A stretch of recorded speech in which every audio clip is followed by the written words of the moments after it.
I always kind of hesitated to review the Texas Chainsaw Massacre movies on my channel because I hadn't seen them all.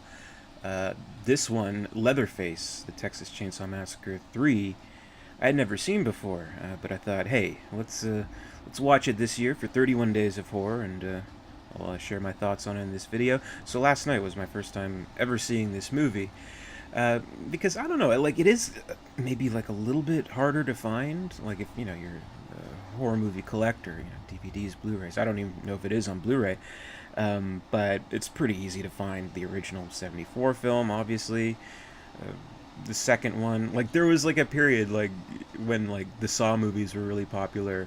Um, I remember they like repackaged Texas Chainsaw Massacre 2 to look like a Saw movie, so like it was pretty easy to find it around that time. And obviously the remake is pretty accessible. You see it. We're all good DVDs and Blu-rays are sold, but never this third one. But I finally got a chance to watch it, and I guess I wasn't really missing much. This is a movie from 1990, and I don't know, kind of like I was talking about the previous two movies on the channel, kind of how they exemplify kind of where horror was at their given times of release. I think this one does too, but in not the best kind of way. So, like in the '90s, this kind of movie, this not so much the horror genre, but just this kind of movie within the genre, it just wasn't really having the same effect, I guess. And a lot of it has to do with maybe oversaturation, like everyone's seeing the movies, knowing all the cliches by this point. Quite a big gap of time between the first movie and this one. So it almost feels like it's a parody of itself. Like that's how far we've kind of come. And it is kind of this almost sanitized version of the story, where like it's basic plot is, I mean, we have this couple, or maybe it's like a brother and sister. I don't even know, but it doesn't matter. Like they don't even have any chemistry at all. Like they're these, yuppie characters from California, which I think is like kind of like this tongue-in-cheek way of saying how Hollywood this genre has become. Because this is actually the only movie within the series filmed in California in like kind of like a Hollywood kind of way, right? So we've gone that far. We've come from kind of the on location gritty documentary like style of the first film to the insane amount of prosthetic effects and crazy gore to the max in the second film, to this film, which it's again kind of like a sanitized version of the story. It feels like a parody of itself. This couple, or brother and sister, whoever they are, they're being chased by a maniac with a chainsaw, and that's pretty much it. And like there's actually these pretty lengthy chunks of the movie where they're in the woods, right? So there's these dark scenes, and I guess maybe it's just a sound stage or whatever. So they take full advantage of that, and even for all the faults of the second film, when we see something like the lair of Leatherface and all his family, it's an impressive set. It is, and they take full advantage of that. Like half the movie takes place there.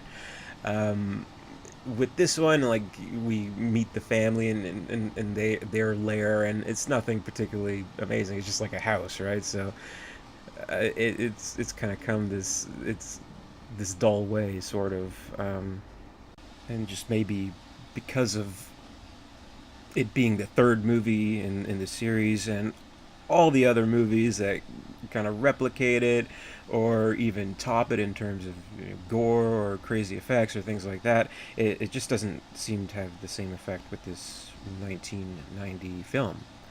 And to its credit, I think it does try to put in some continuity within the series. Like it is the Leatherface that we know from the previous two, but the family has been replaced in the film. So I appreciate them kind of like extending the Saw family basically, and us getting like a little bit more insight into the fact that this is almost like this whole underground culture. It isn't just these three guys, right? There's a lot more. So it shows how it is this, kind of family ritual to hunt and kill and eat these people. So, I appreciate that kind of stuff, and trying to extend the story and give Leatherface some other people to interact with. Um, and it tries to bring the continuity, like much like with the first two films.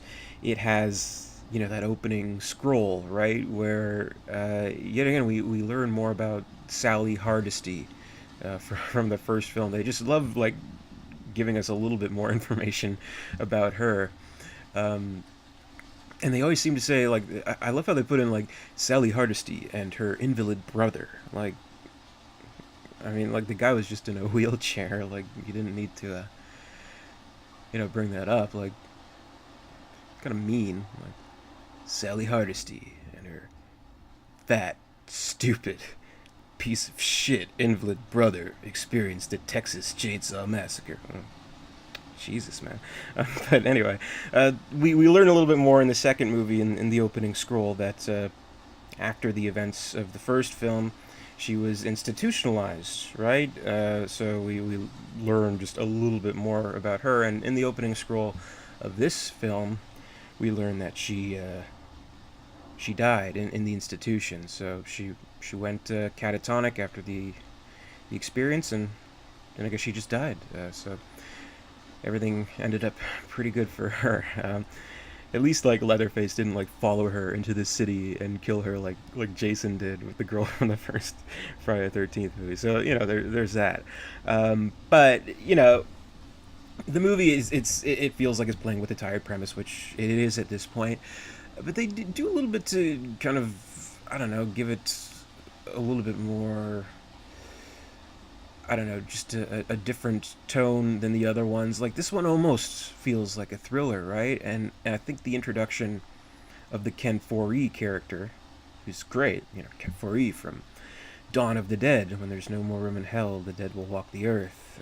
He's a big part of the movie. He's like this survivalist uh, who I guess has just had all these years of training in like booby traps and weapons and all that stuff. So when he stumbles upon the two folks from California down the road in Texas getting into trouble with the chainsaw wielding maniac, he's almost like prepared for it all. So he encounters this culture of these crazy hillbillies killing and eating people, and he kind of gives them a run for their money, which it leads to some good sequences in the movie. And I think when it comes to the pure, terrifying, horrific aspects of it, there's good stuff. Like again, just kind of seeing like the family ritual of it all. Like like when they have the two kind of confined and kind of the usual scene that we kind of get with these movies near the end, where the girls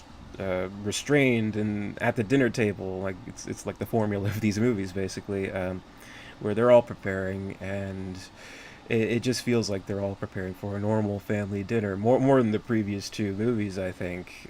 So that's kind of an interesting aspect to it. And of course, I mean, needless to say, at this point, we have Viggo Mortensen as one of the family members, the cannibalistic maniacs, in like an earlier role of his, and he's pretty good. He sells it, so he's an enjoyable aspect to the movie as well. And all the stuff we see at the dinner scene, and the little girl is very interesting. Like, I won't give anything away, but she has a moment in the movie where you kind of think, oh, is she gonna help them? And you're not quite sure, and then like immediately you're like, uh oh. But that's all I'll say. Um, I think there's also good stuff with the Leatherface character. Being the title character of the movie, basically. He's good in this movie. I mean, we get just a little more, I don't know, insight into this killer's mind, basically. And like, we saw a little bit of that with the previous film, and him with the radio DJ Stretch, and kind of like the weird crush that he has on her. Here we have a different aspect to it where we kind of learn more of his family dynamic, where he he gets rewarded basically for his good work, right? And he has these little gifts, these trinkets, and he especially likes this, little Walkman that he gets, and he also gets this buffed up, beautiful looking chainsaw that saw his family engraved on it. Yeah, it's right on the poster. It's a big gift for Leatherface, right? And you know I guess it makes him feel valued, right? Part of the family. So it's an interesting kind of, I don't know, psychological aspect to Leatherface and how he responds. But he also gets punishment when things go bad. So uh, they find that he lets one of them go, the Ken 4E character, he escape.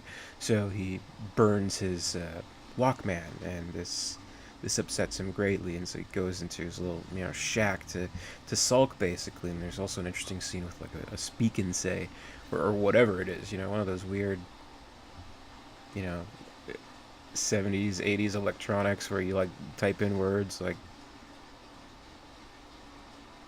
the cow goes moo. I don't know, whatever it is, but it's like name what this picture is, and it's like a picture of a clown, and he just types in FOOD. That's incorrect. Try again. And he keeps on typing in food, food. And I'm like getting really frustrated, so that's an interesting scene. So I liked all that. I thought that was good, but it does feel like this tired formula at this point, and it just, it doesn't add enough to what we've seen previously. It feels like a downgrade from the previous films, despite its highlights. Which I like the stuff with Leatherface. I thought the effects were really good, and this is a follow up to some really great Tom Savini work. And here we have effects from K&B Effects, of course, famous for many works, Evil Dead 2 being one of the best, right? So they do some pretty good effects in this movie, and they create the Leatherface mask, which looks good. I mean, it may be, aside from the first film, probably like the best looking mask. I'll give it credit to that. Um, so, like, in not having seen all these, like, I've seen the original movie so many times, and I've seen the second one quite a few times too. So never having seen this before, I don't know. It's not something that I feel like I missed out on, I guess. But at the same time, I would say if you're interested in these movies, interested in this series, it's worth checking out. I mean, just to kind of see how it does play with the formula, and maybe some things that it gets right about it, which it does get some things right, and does have good aspects to it. So I'd say in a lot of respects, it's worth checking out. It's a worthy movie, I guess you could say. But compared to the first film, uh, it's nothing compared to the first film, obviously, and even compared to the second one, it's not too much. So it's definitely a downgrade. So not the most enthusiastic review, but I think it's still worth checking out. So that's my review, Leatherface, Texas Chainsaw Massacre 3. Thank you very much for watching 31 Days of Horror. Stay tuned for more horror movie reviews. And until next time, I'll see you later, and stay scared.